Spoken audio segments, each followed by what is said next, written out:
Okay, perfect. Recording. Okay, so today I want to go over the CSS lab. So this should be available already through Moodle. And so we're going to start every lab just examining the table of contents because that'll give us a firm understanding of what our learning objectives are going to be. This lab has a total of 10 goals if we start our index at 0. And really what I want to do over the course of this lab is give you some practical examples of how to use CSS. So we'll look at CSS Selectors, we'll look at CSS Colors, we'll look at fonts, spacing, sizing, backgrounds, customizations to some of the default stylings for some elements like the anchor tag or the list items in a unordered list. We'll look at aligning our elements with both Flexbox and Gridview. And then we might take whatever time we have left over to examine some of the other things that we don't have an opportunity to go deeply into over the course of this lab.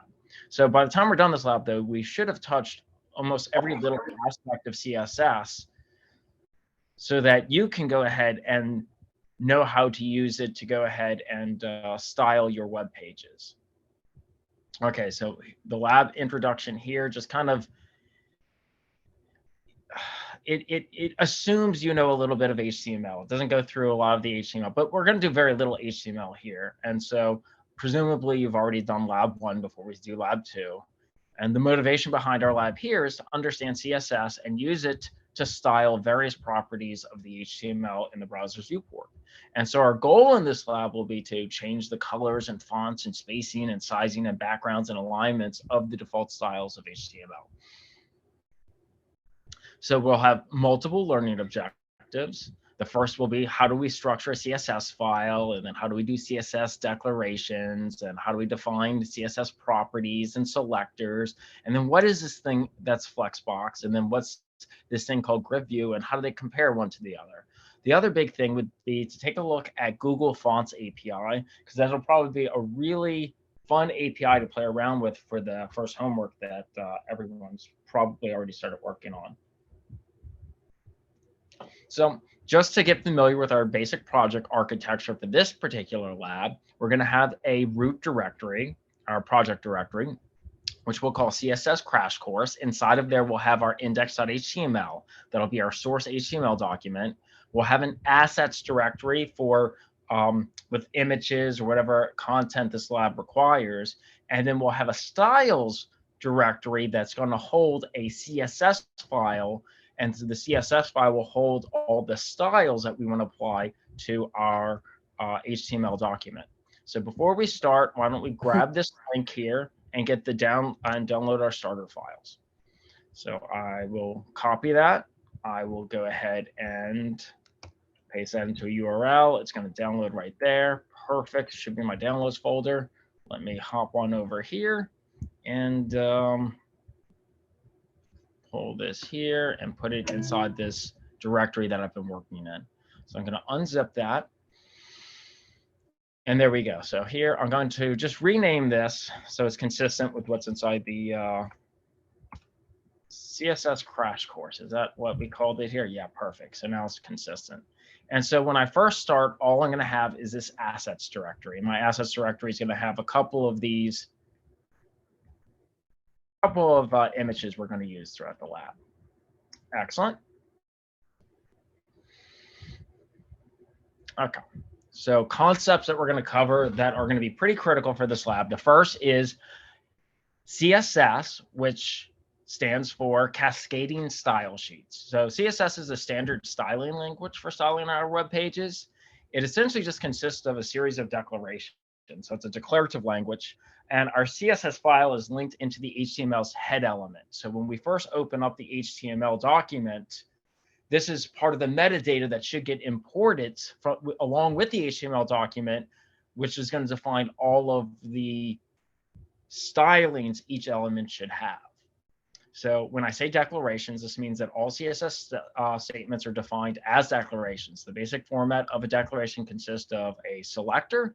What are we selecting? And then we open up each selector with a scope, the same we would do in Java or JavaScript. It uses curly braces to open the scope of a declaration. We close it with a curly brace, and then each style we want to apply based off of that selected HTML element will have a property, and this is a well-defined property name. So this is something that the more CSS you go ahead and author, the more you'll learn about the properties that are available to you.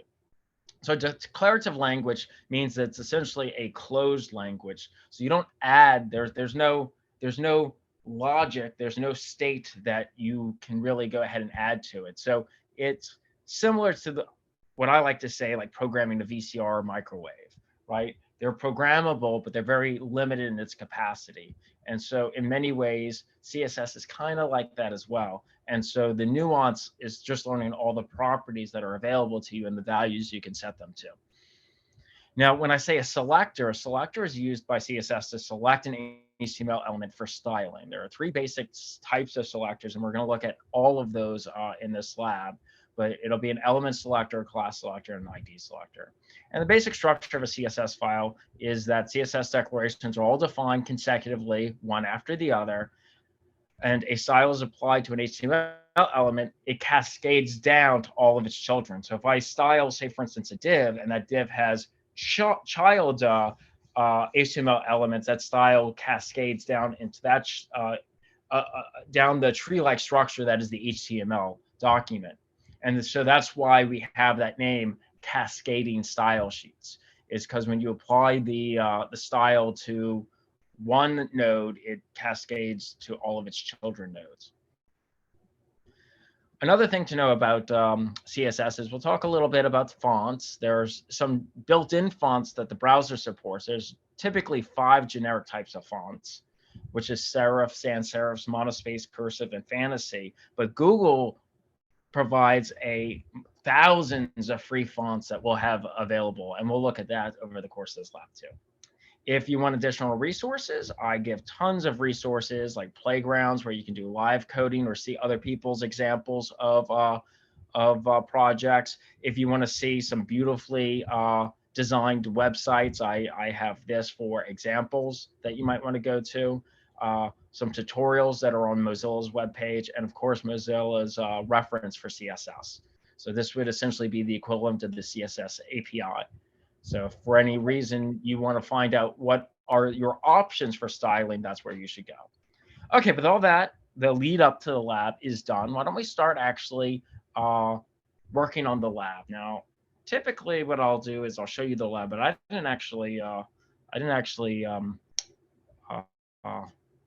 don't think I have it on this machine. So we'll actually see what this lab looks like as we burn through it. But this isn't going to be so much a full application. It's going to be a demonstration of how we can style a variety of elements in HTML with CSS.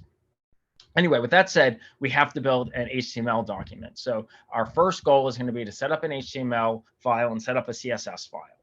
So let's do that. The first thing I'm going to do here is I'm going to create an HTML file, and oh wait, actually let me see, where am I? Okay, let me go into my, there we go. Okay, let's clear that. Okay, so now let's create a HTML document. There it is, and I'll pull that into here. There we go. Okay, and just like we've done in the last lab, whenever we go to produce an HTML document, oh, it's not going to, there we go.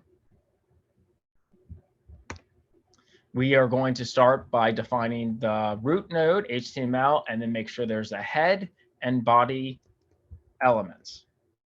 Perfect. And once we do that, we will, inside the head, create ourselves a title, and we'll also go ahead and put in our favicon. So not much to explain here. Let's get rid of that. Don't want nested heads. That doesn't make sense. Okay, perfect. Save that. And so now let's see here. If I go here,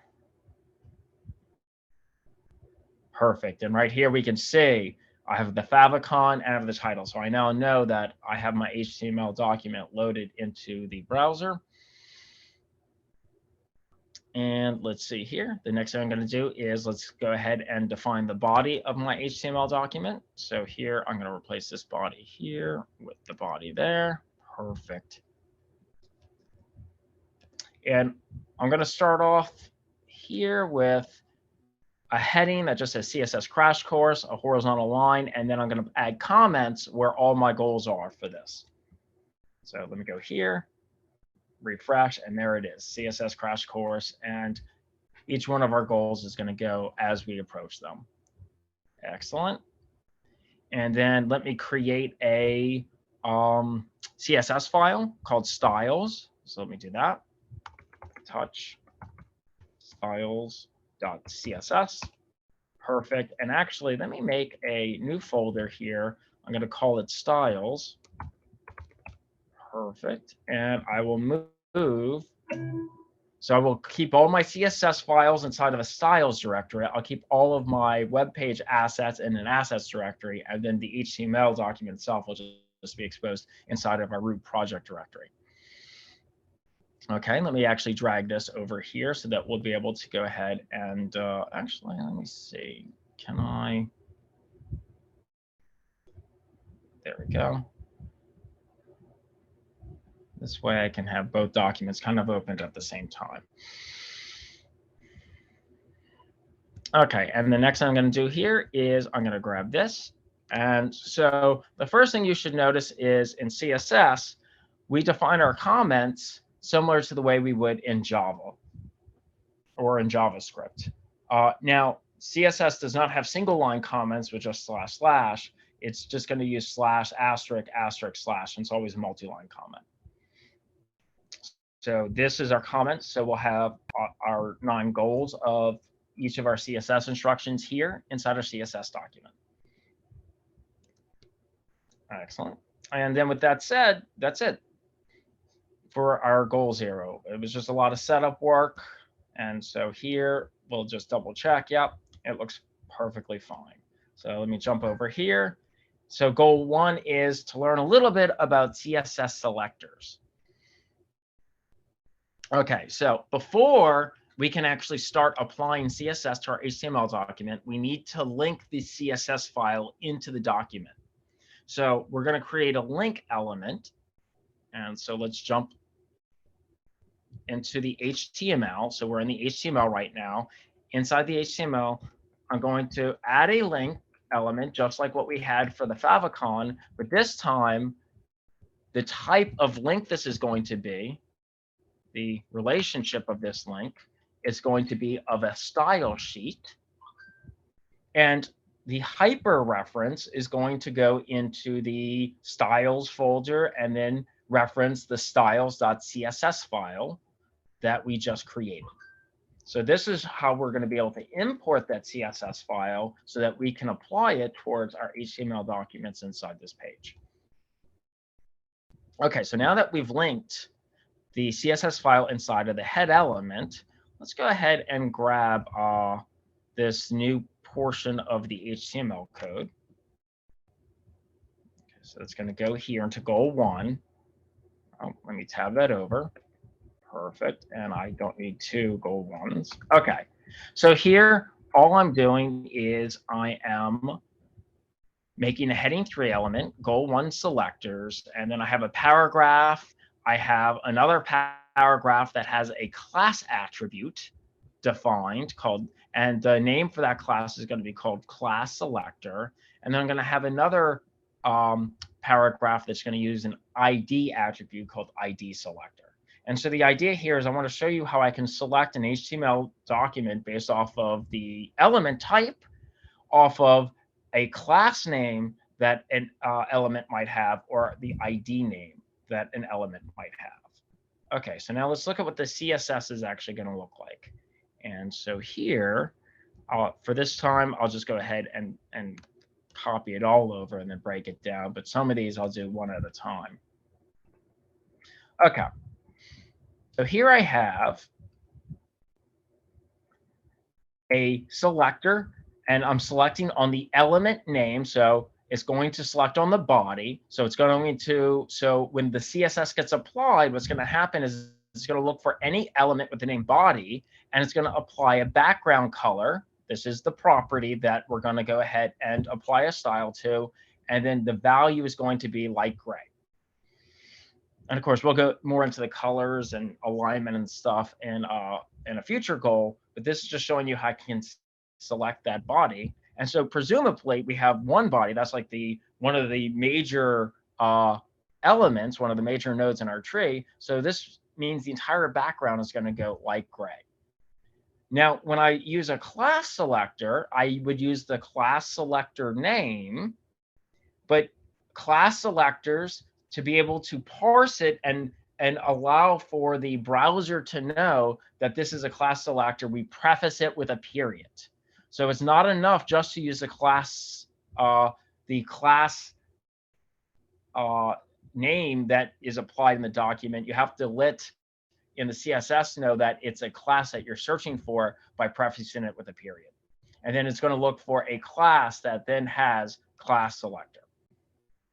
And it's going to be a similar concept with an ID. In order to allow the CSS parser to know that the next selector is looking at an ID name, you preface it with a hashtag, and then whatever the ID name is that you're looking for. So in this case, it would be ID-selector.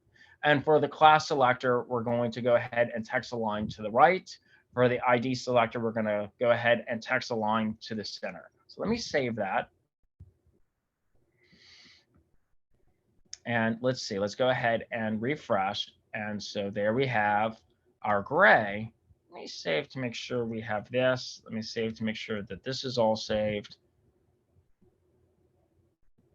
Oh, and now after saving it, you'll see now I do get that heading element. Goal 1 is selectors.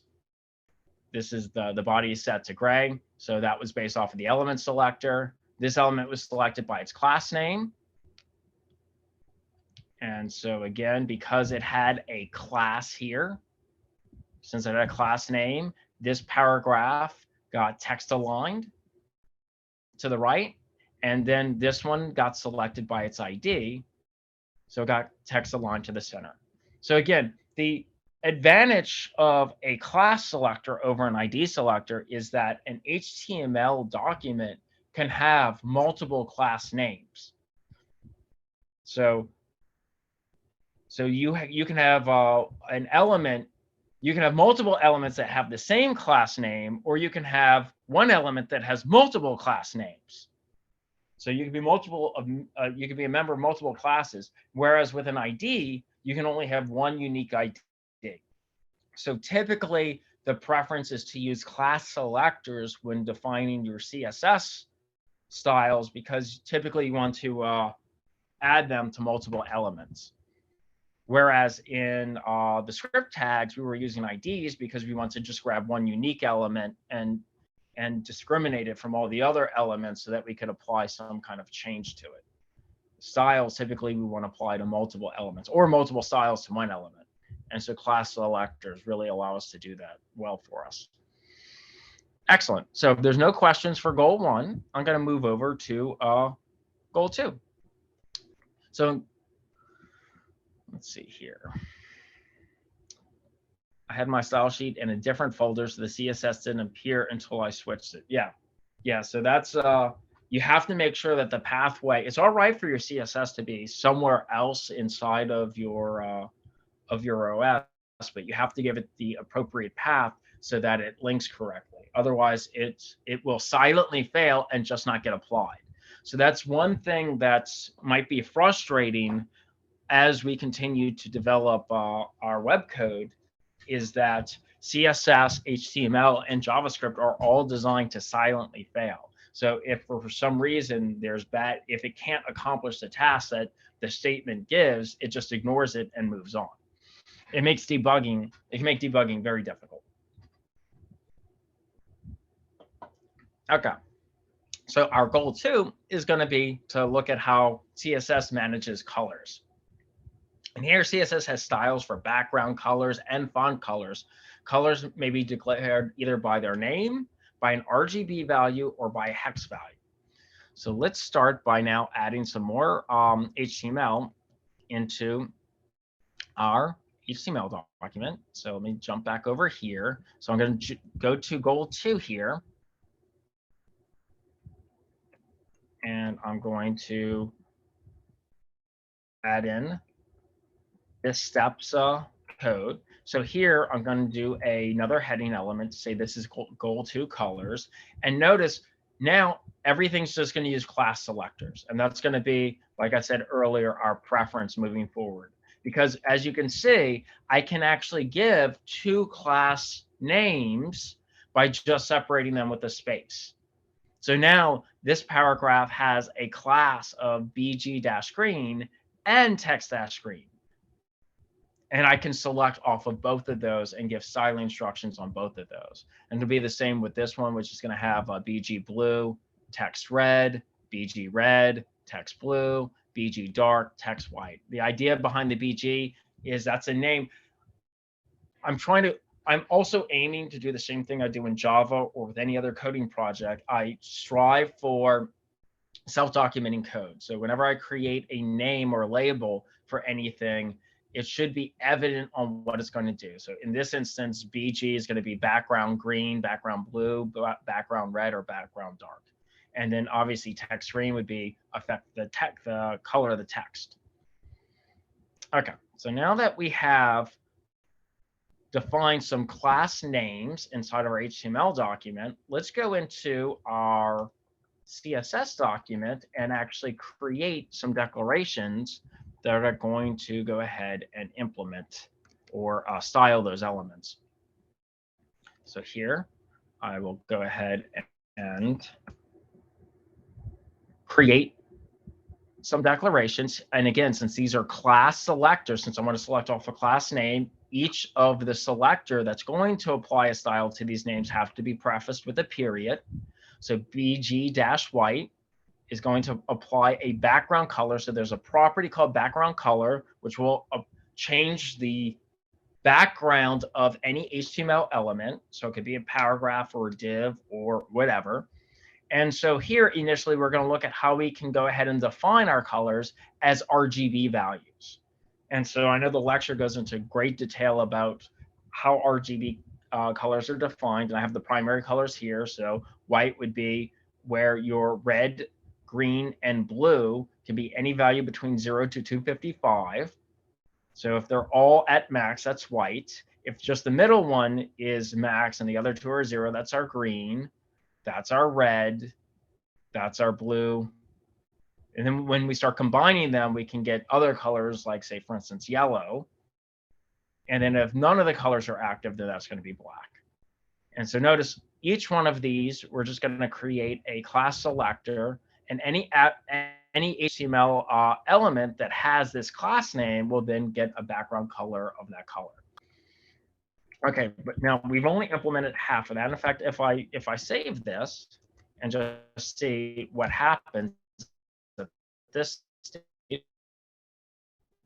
let me actually also save my HTML so that it actually renders. Okay.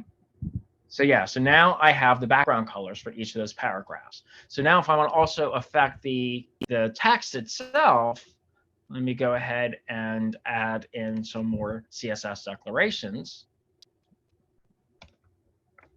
Just like so. So these, any HTML element that has text-red, we would just use the color property to affect the actual font color or the text color. So now if I go and I refresh this page, there it is. We have applied a background color and we have applied a text color as well.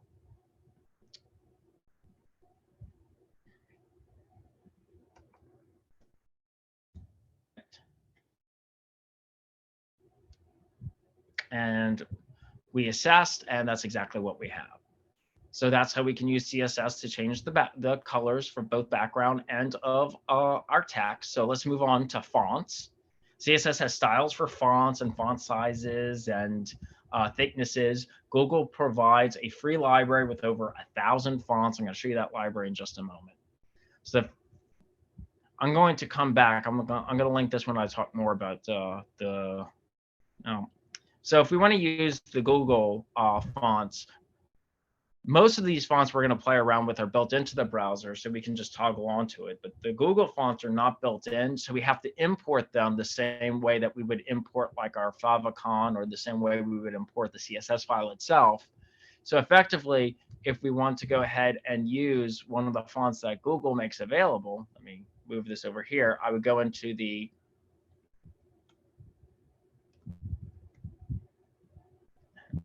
actually just so it doesn't create so much noise here. Okay, perfect. I would create another link element inside my head. And then here, let me move this to the front. The type of link this would be a style sheet, similar to our CSS style, but the hyperreference would go to the Google APIs, the font APIs, and it would go ahead and query to grab whatever type of font we want. So in this lab, we're going to be using a font called Bangers. So let's take a look what that looks like. So if I go to Google's available web fonts, and you can get there just by going to fonts.google.com. Let's see, I can search. So this is going to be the font we're going to use in this lab. Now, if I want to select this font, the way I could add that is, let's see here, there should be an option to select this font. And what does it, where did it go? Do I have to stretch this out some? Remove this font. What happens if I paste? Oh yeah, oh no, not that. Press select this style. Look, you see where it says remove this style? Remove it, and then press select the style again. Yeah. Oh. Okay. For me, that opens up a little tab. Yeah, so it's normally opens up a tab here. Let me see if it's because I don't know what's going on with. Let me just go back to. I can send it into the chat. Yeah. Let me go here. Typically, though, what it'll do is when you ask it to select a style, it'll go ahead and produce that link element that you can just copy and paste. Oh, here it is. So what it's been doing for me is it's everything I've been selecting just now, it's been throwing. So here, it looks like right here in this top right-hand corner, you can view all of your selected families. You could just copy this and then paste it into your head element of your HTML document, and then that'll import whatever fonts you've been looking at on Google's font API.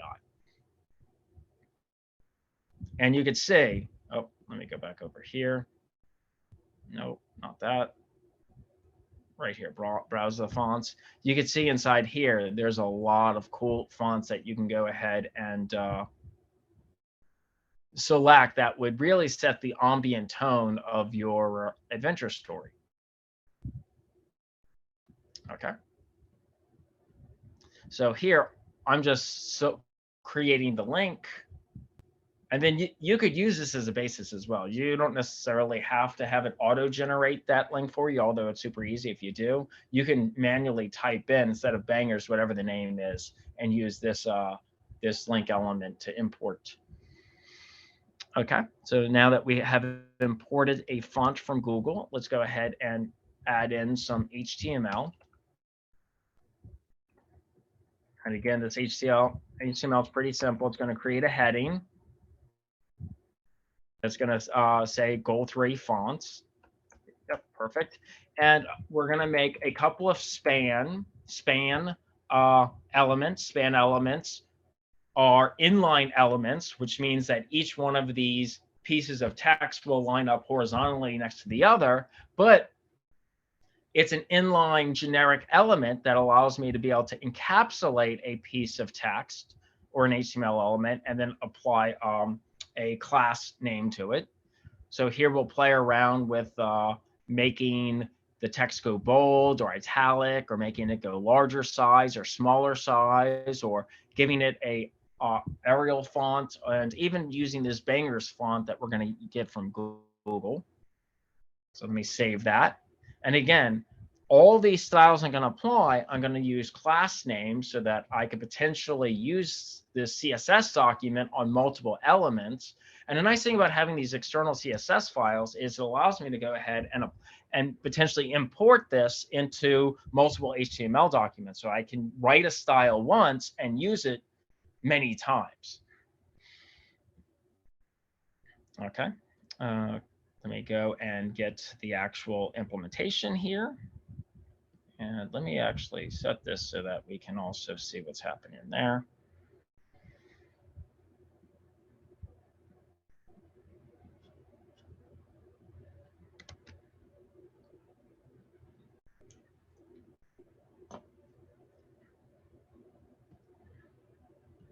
Okay.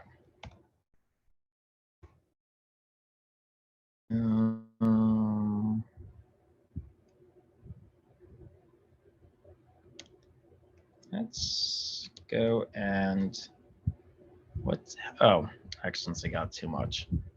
Let's start with this. And there we go. So let's start by just looking at the non-font changes. So in order to affect bolding, there's an attribute, a property called font weight. In order to affect the italics, we have a font style.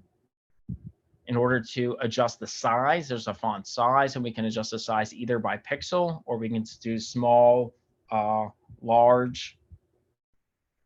And you can always see, if at any time you have a question about what the values potentially are, we can always check MDN. So say, for instance, we do MDN, CSS, and then we could do font size, for instance, and that'll bring us to essentially the API that shows us all the different units that we can set the font size to.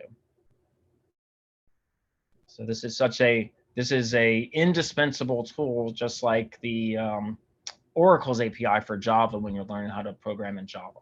And this is where you'll learn all the different properties and associated values for the properties as you start learning to style on your own. Okay, so if I go back over here and refresh, I now can see I have bold text and italicized text and large text and small text. Now I haven't applied the styles yet, so let's go and grab here.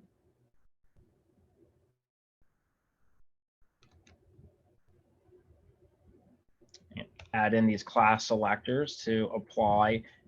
So font family allows us to change the font type. So Arial is one that's built in, and then bangers will be one that we import it from our HTML document. And so now if I refresh the page, the latter two pieces of text will now change to be a different font than the default font. And then we even have this Google font, which really opens up the options. And so Google's font's very interesting. I advocate you go watch the lecture because you can even apply stylings and other things and transformations to it.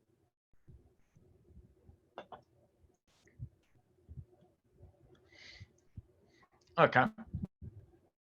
Now we've looked at selectors, we've looked at colors, we've looked at the different fonts that we can have. So let's take a look at spacing. Now, the way that CSS spacing typically works is that it uses what's called the box model. And so we're going to go ahead and apply. Let's see here. Let's grab this really quick.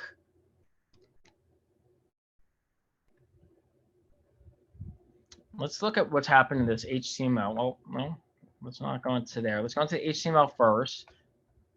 And what we're going to do is we're going to play around with everything inside of the, let me get rid of that, inside of the box model so that we can get a firm understanding of what each part of it is.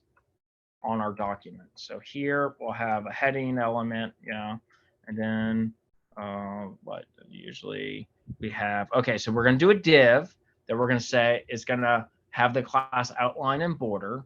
So we're going to compare what an outline is versus a border.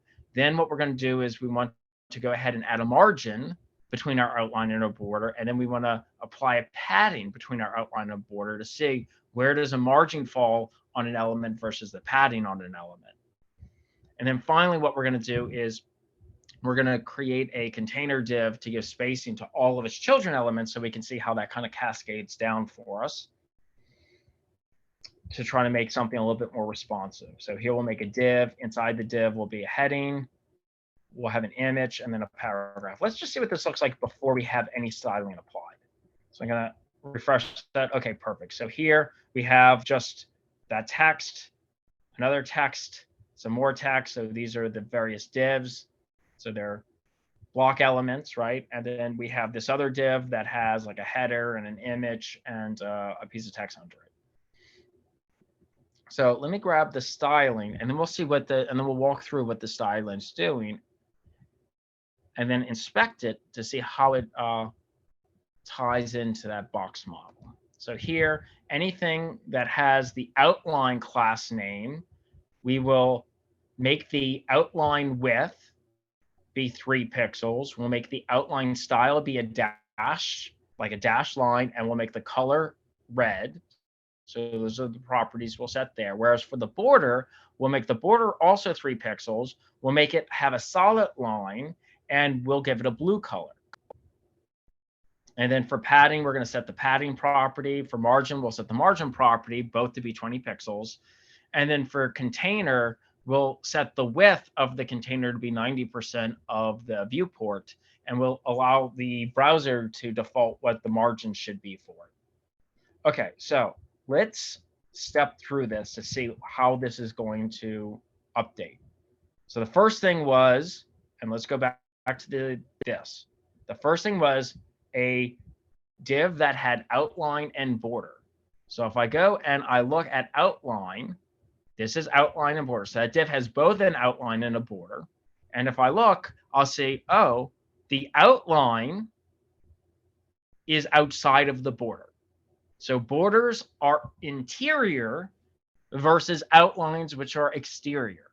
So both of them can draw a border around. Both of them can be considered like borders of sorts, but it depends on where inside of our box model we want that to be rendered at. So if I actually inspect this element, and I can just right-click and inspect, I can look at the style. And let me stretch this out some. Okay, let's see here. If I look at the style here, it gives me the option to actually see this box model, where the box model, this is the content inside, and then padding, this doesn't have any padding, and then my border, and then my margin. And then notice in my box model, the outline goes around the margin, whereas the border goes in between the padding and the margin. Okay, so with that said, let's see what's happening on this next one then. I kind of like that. So let me go back over here. So if I look at this one, the next div has a margin, an outline, and a border. And the entire point of that is, let's inspect that. So when I inspect that, we can see, oh, our border, so our margin has a value of 20. My border has a value of 3. And so here we can actually see by producing a margin, it's actually going to go ahead and kind of indent or create space all around that element. Whereas if I look at the padding, let's inspect that. You can see the padding's in the green here. When I apply just the padding, it's going to put spacing between the element and the border.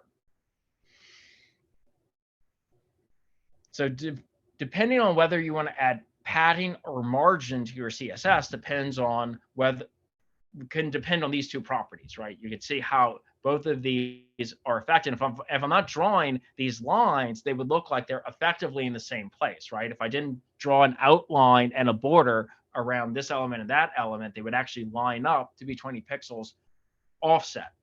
But you can see how that spacing is applied slightly different with inside the box model. Okay, and the last thing I kind of want to show you is this one here that we're looking at, where, oh no, I want to see that here. Okay, so here you see this is the one that we created a, and let's take a look at it, where I had this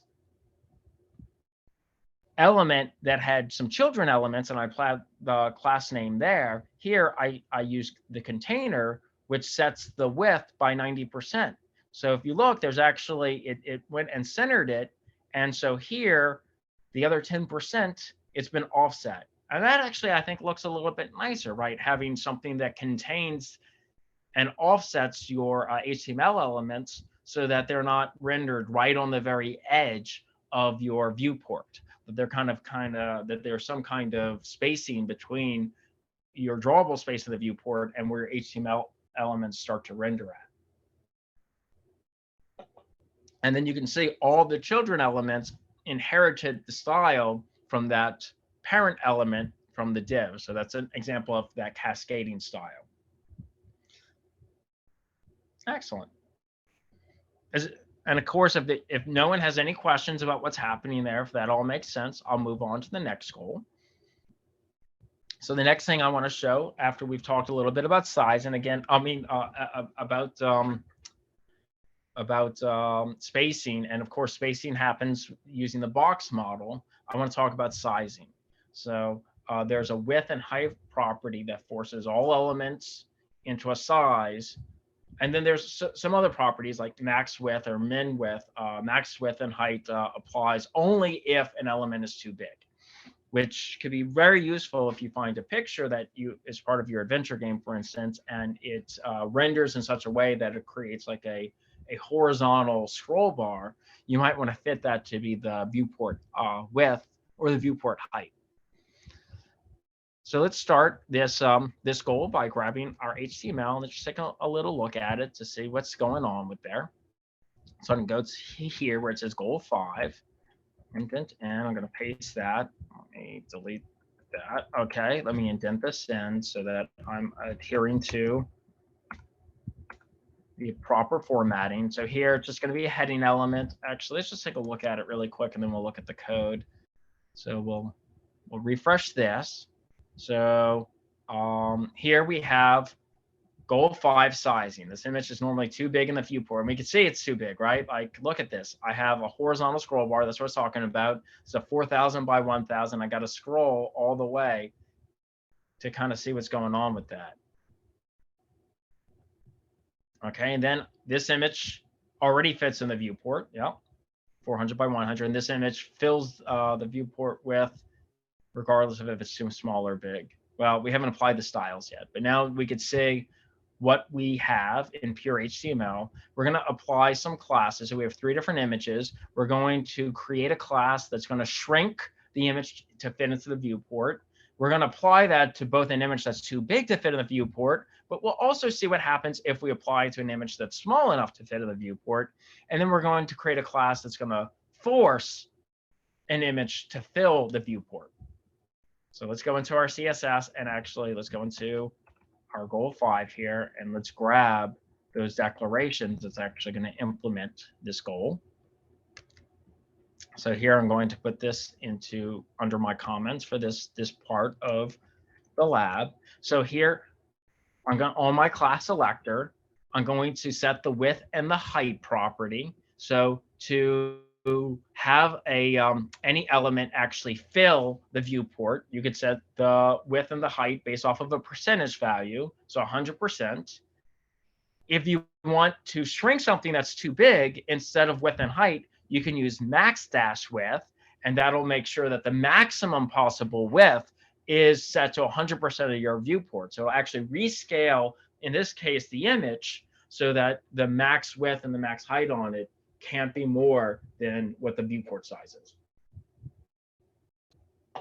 So max width and max height are only applied if the image or the element is too big to fit into the viewport, whereas width and height will be applied uniformly. So going back to our HTML, remember, we're going to shrink both these things. The first 2 images, but in reality, only one's going to shrink, whereas that same image that we have as number 2 here, the 400 by 100 will actually then force it to fill the entire viewport. So let me go to my, here we go. So let me refresh this, and there you go. So my 4000 by 1000 that had that big horizontal scroll bar now fits inside of the entire viewport. Now this already fits. So notice setting the max width and the max height didn't affect it in any kind of way. Now here, when we actually set the width and the height to be 100% of what the viewport is, notice it now rescaled and stretched this image so it actually fills the entire width and the entire height. So this is just some ways that we can affect the sizing of our HTML elements using CSS.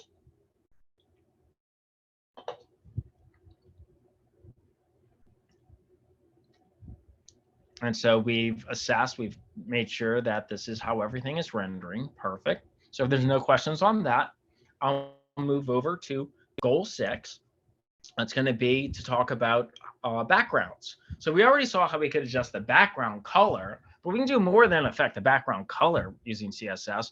We can give our backgrounds things like images or gradients or lots of other cool properties. And we can affect the background of nested elements as well. So we already have a background color on the body that is gray, but we can have div tags that we put, say, for instance, a background image to. We can even set a background image to the body if we wanted to.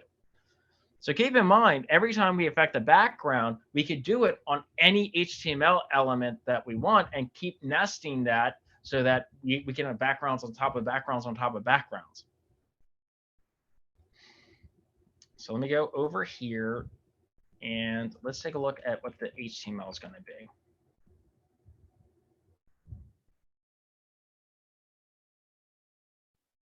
Tab this over. Excellent. Okay, so what we're going to have here is our background section. We're going to create a paragraph that's just an explainer. The background is an image. And here will be a div class. We're actually going to apply the background to the div. So notice I'm using multiple class names here. The one that's going to be new for this part of the lab is going to be one that we're going to call a background dash image. And actually, let's do this one at a time. Let's not do all this at once so that we don't create so much noise here. So let's just start with this. So we're going to create a div with the class background image, and it's going to use the container and outline. So we haven't created background image. Let's see what we get by default. So let me go over here and just do a refresh. Okay, so here we have the background is an image. So here I'm drawing an outline around the div tag so that you can see where it starts and ends. And I also apply container so that we have a little bit of spacing around it so that we can kind of witness what's going to happen as we apply these background images. So the div contains a heading, it contains this image, it contains some text. And what I want to do is I want to put an image as the background of that div tag, which has that outline around it, that red outline. So let's go and grab background image here, the selector, CSS selector, and let's actually go ahead and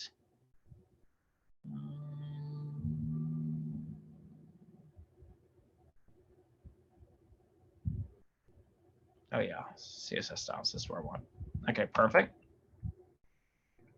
There we go. So inside of here with the class name background image, which is the class that I gave this particular div class, background image, I'm going to select that and I'm going to say, hey, I want to have a background dash image, and I'm going to set it to this URL. So in CSS, in order to provide a URL, it's kind of like it's done very much like a function would, right? So URL, then parentheses, and we're going to pass a string, which is the file path of our URL, which is going to be inside our assets directory. It's going to be the bg-image. So now if I save that, since I have that class name, I should now be able to apply a background image to that div, and there it is. Now, if I take a look, let's take a look at what that original image looks like. So I'm going to go to Assets. So it's going to look like this. So notice one thing. This image is relatively small compared to what's happening here. So this image is actually being repeated automatically to try to fill the entire space. So if the image is too small to fill the space, it automatically repeats. So the next thing I want to show you is, well, what if we don't want it to automatically repeat? So that's what we're going to do next. We're going to do the same thing, but we're going to set it without repeating, and we're going to compare and contrast. So let me jump over here and add a little bit more code into here. So here I'm going to add some HTML that's going to make a whole nother div just like that. It's going to draw an outline around it. It's going to put it in a container so we can have some spacing around our div class, so we can see what the background image looks like with some horizontal vertical spacing. And this one, we're going to use a class called background image without repeat. So again, if I do that before implementing that, we can see, oh, nothing's applied there yet. So let me go here and grab the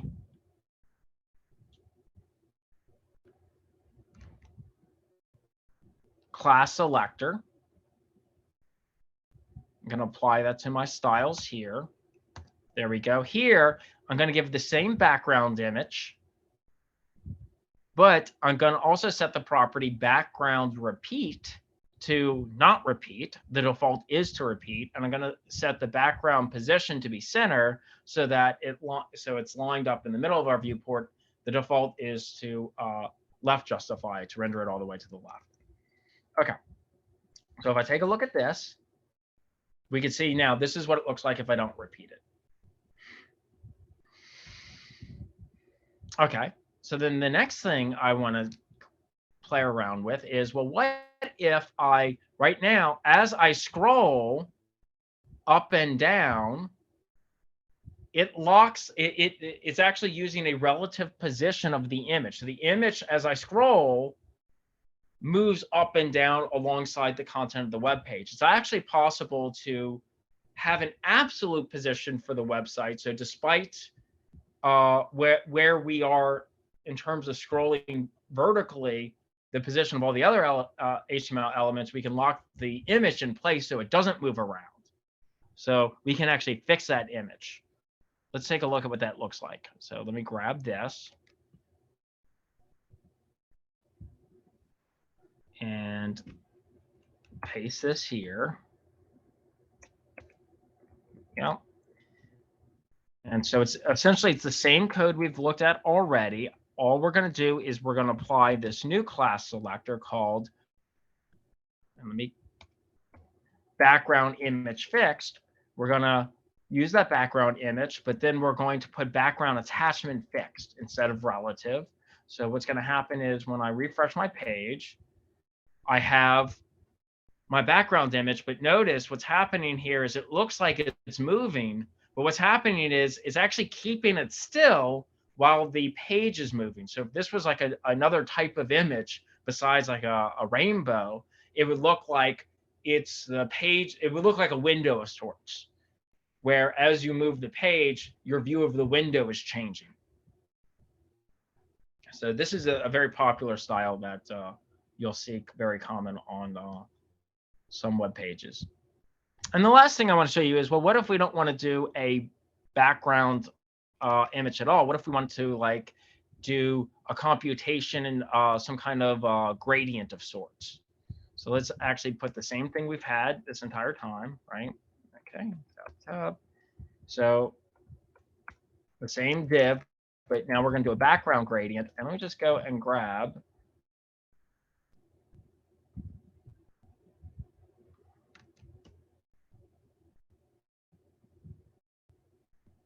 so in our CSS, when we go to apply this here, there's actually a function inside of CSS that can produce a linear gradient, and you can pass it 2 colors, and it'll compute a gradient between, say, for instance, red and yellow, and apply that. And then if I refresh, you'll see it produces an effect similar to that. And again, if you want to see what some of your options are, you can always do CSS, MDN, linear gradient, and you could see all your different options for that. So again, this is the API you would use to figure out what goes beyond the scope of this lab. And again, you can affect the degree and a variety of colors. Excellent. Okay, so that's a little bit about background things that we can do in terms of style. Let's talk a little bit about overriding some of the default styles or producing some CSS customization. So like CSS customizes default styles for things like your anchor tags or your list elements. So let's grab this right here for goal 7. Let me go into my HTML, and then we'll take a look at that.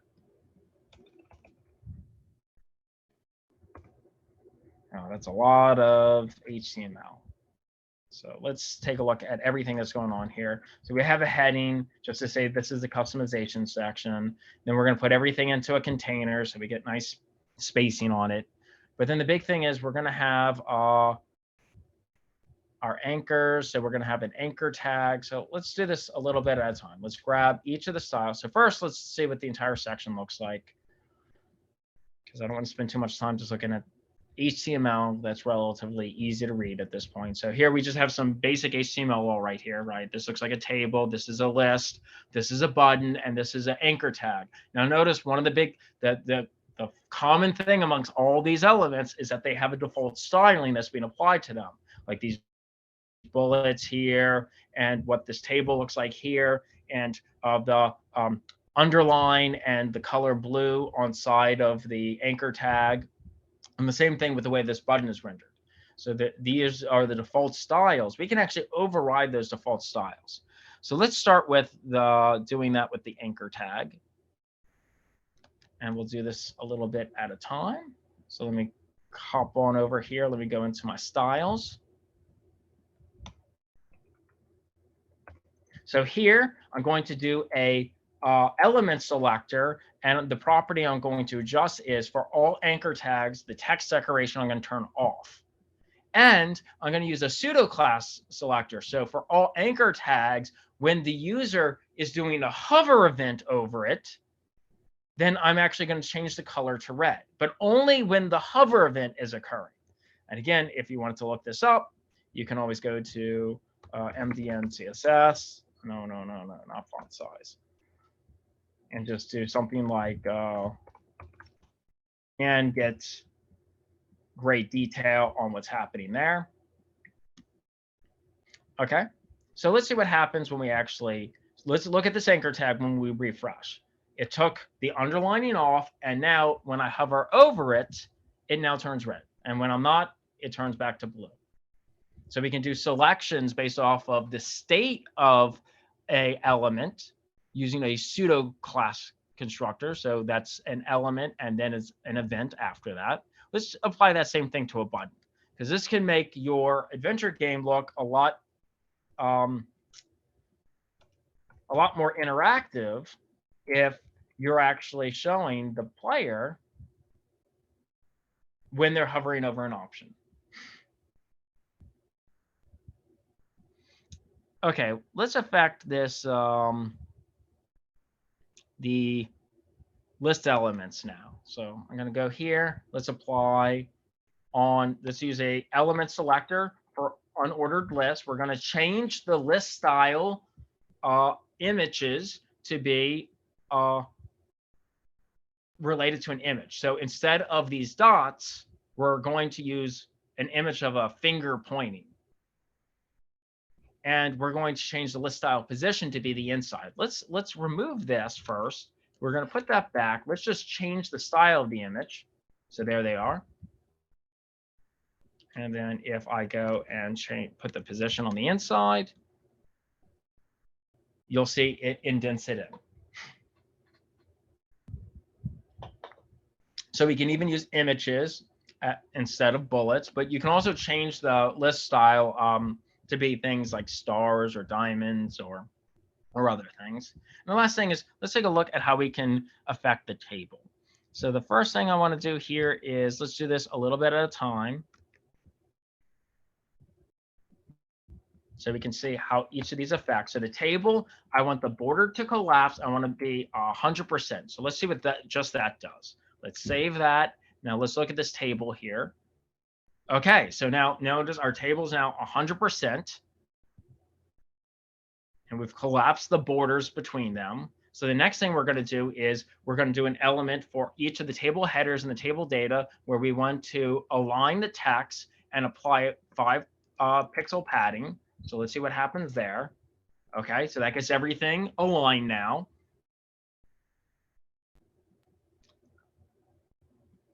Let's affect the table heading in such a way.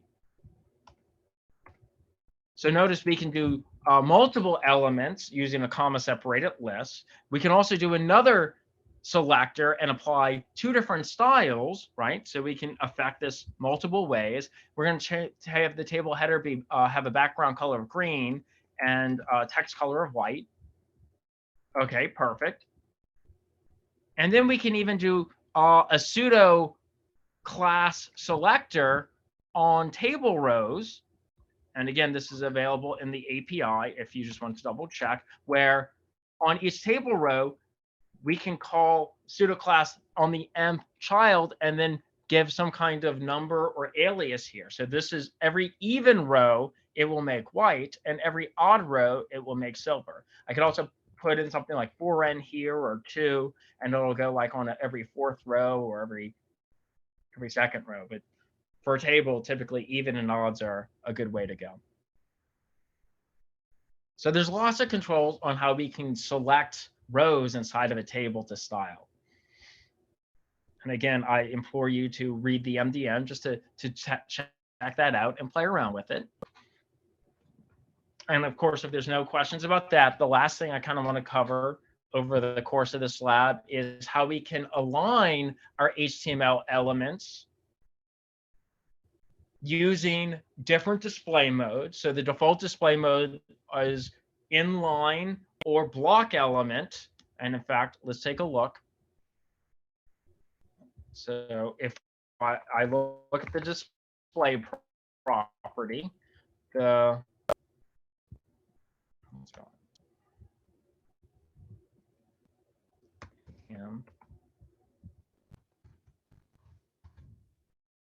okay. So normally inline and block, but there's also something that's called flex and grid, which were introduced with CSS3 that gives us a lot more control on defining how multiple elements should lay out horizontally and vertically inside of the viewport. So let's start by looking at the flex model. And I want to start by just taking this code and not applying any style so we can see what the default behavior is. And then we're going to, and actually, let me do this a little bit at a time like I did the last one. Or actually, I'll do them all. I'll do it all, and then we'll step that way. I don't have to copy paste. Let's see what that looks like. Let's see if it's too much. Okay, so here, I'm going to go to my Flexbox. Oh, wow, that's so much. Okay, yeah, we're not going to do all this. We'll do, no, stop. It's a lot of the same thing, but I think it'll be easier to understand what's happening if we start with just this. Okay, so what we have here is we will have a Flexbox to left align the block level elements. I'm going to create a div class, which is going to hold 3 images. And the idea here is I want to go ahead, I'm going to draw a border around the images so we can see where this div is located at, where the boundaries of the div is, but I'm also going to give a class name of left. So let's just see what this looks like without any style. Go over here, let me hit refresh. So here, that's that border I drew, so we can see where the div is, and I have 3 image elements. And so by default, they're rendered with the inline property, so it's side by side by side, right? So now let me go here and take a look at what left is going to do. So I'm going to grab the left. Gonna hop on over into here and inside of styles, let's go into 8. And so here I'm going to do my class selector. Display, I'm going to change to be flex mode. And I'm going to justify content to be flex to the start, which means start all your elements to the left-hand side. And of course, when I refresh, it doesn't look like anything changed. I did change everything, though. It's just between the default behavior of inline elements and using Flexbox to push everything to the left-hand side, it looks exactly the same. But to prove that this is a little bit different, let's go ahead and let's then center them. So let me come up to this. I'm going to do the same thing. So this is going to be, this HTML is going to be the same as what is above it, but I'm going to apply the class center instead of left. And then here, let me go and grab my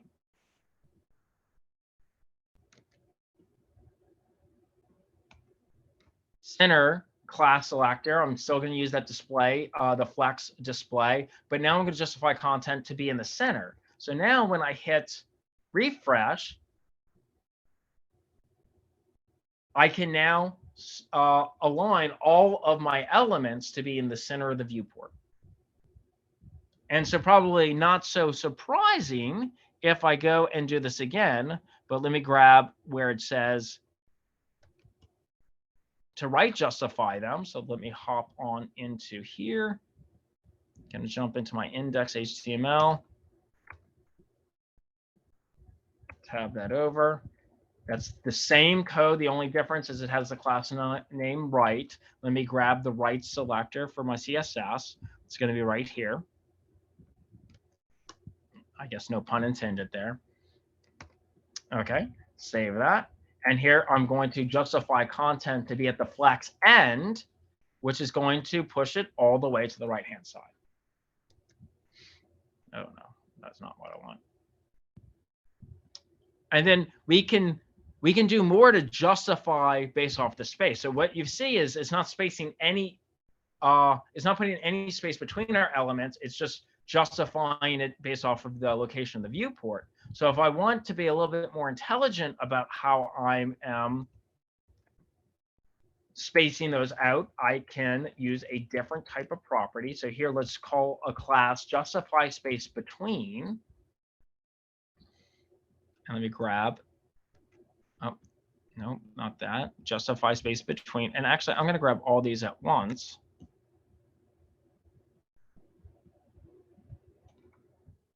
Okay, so that I can just talk about them. And I'm going to grab these as well. So at this point, I think we've seen this enough, so it's not going to be so overwhelming. And I think these are benefit from seeing side by side. Okay, right, justify space between, around, and space evenly. Okay, so all three of these are the same. I'm just using different class names. One I'm going to justify the space between, one I'm going to justify the space around, and one I'm going to justify the space evenly. So for styles, I'm going to use space between, space around, and space evenly. That's the only distinction between these in my values that I'm setting. And if I look at them here, when I'm setting the space between, it's setting the maximum amount of space that's possible between these elements. So one's to the very right, one's to the very left, and one's to the very center. When I say put space around, it's putting equal amount of space between each element. So notice this element has this amount of space, and then this amount of space to its right. But then this element has that amount of space to the left. So this doubles up. Same here. This has space to its right and its left, so that doubles up. And so each one has an equal amount of space of this and this. And then finally, if you want everything to be evenly spaced, where this amount of space equals this amount of space equals this amount of space equals this amount of space, I could use that last. And so that's how I can use the Flexbox to be able to create like a gridded or kind of flex, maybe not a grid, but flex all my elements around to fill my viewport in a nicer, more fluid way without fighting with inline and elements and block elements. And then the last thing I kind of want to show off in this lab is, as opposed to using a Flexbox that kind of pushes things through, and that you can kind of decide how much space is around each individual element as it overflows line after line, you can also position things in a grid-like view. And so here, let me actually just grab this HTML here, and I won't apply any styles on it, and it's all going to be the same except for class name. So let's see what it is. So here,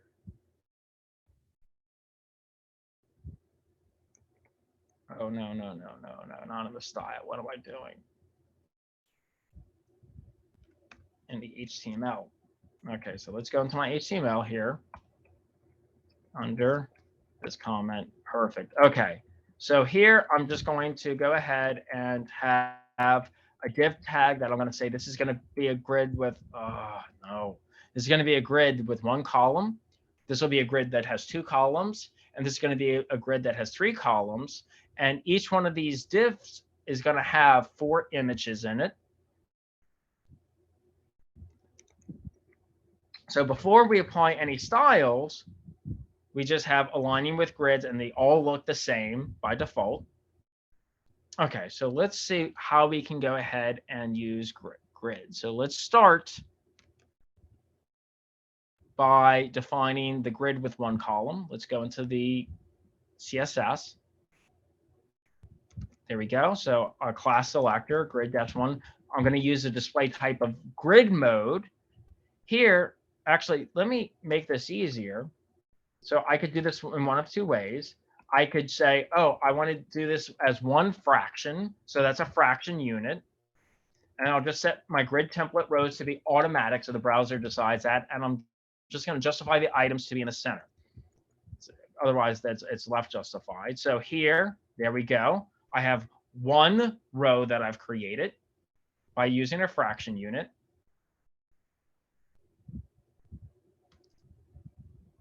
Now, I'll just copy paste this. So here, if I wanted 2 columns, I could go do one frame and then another frame.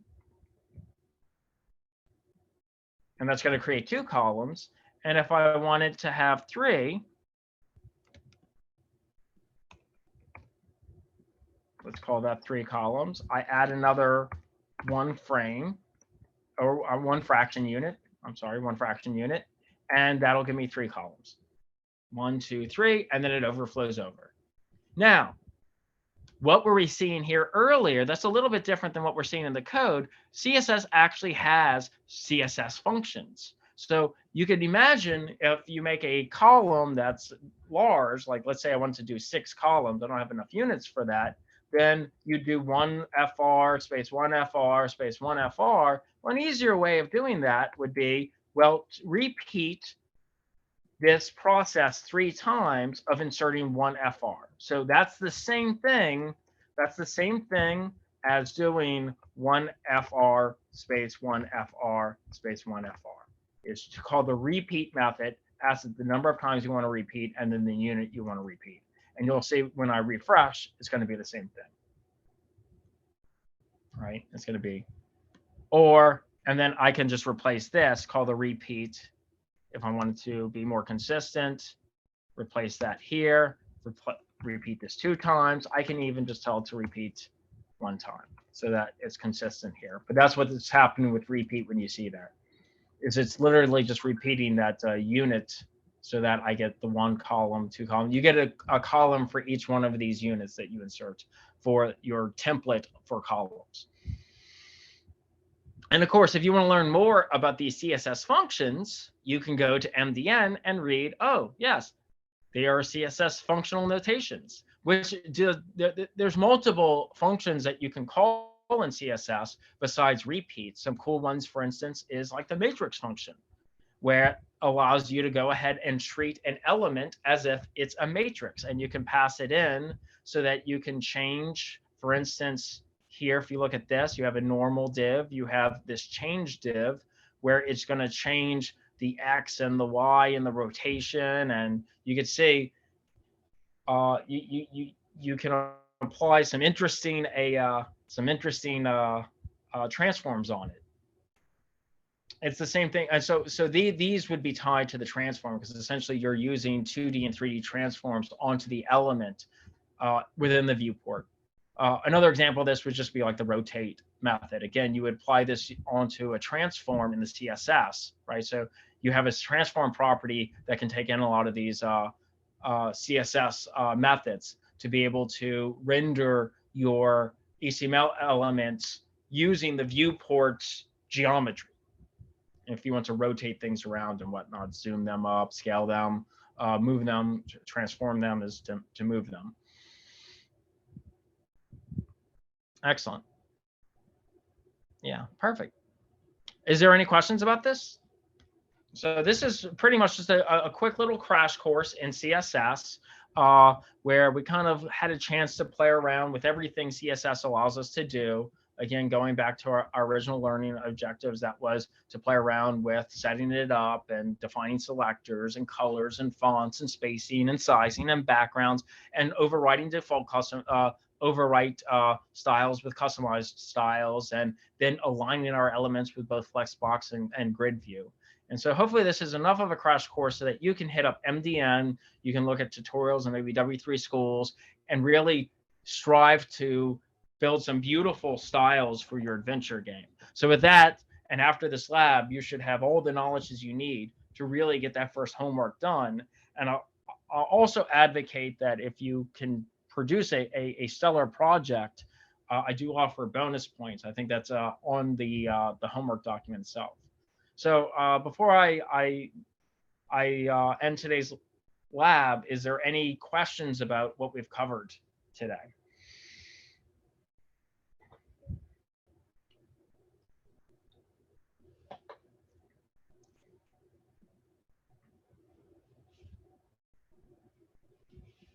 Excellent. Okay, well, if that's the case, I'm going to go ahead and end today's lecture, and we will pick up looking at Bootstrap. We'll go through the Bootstrap lab on Thursday. Sounds good. Thank you. Have a good day. Excellent. Okay, if anyone runs into issues, I'll be on Discord.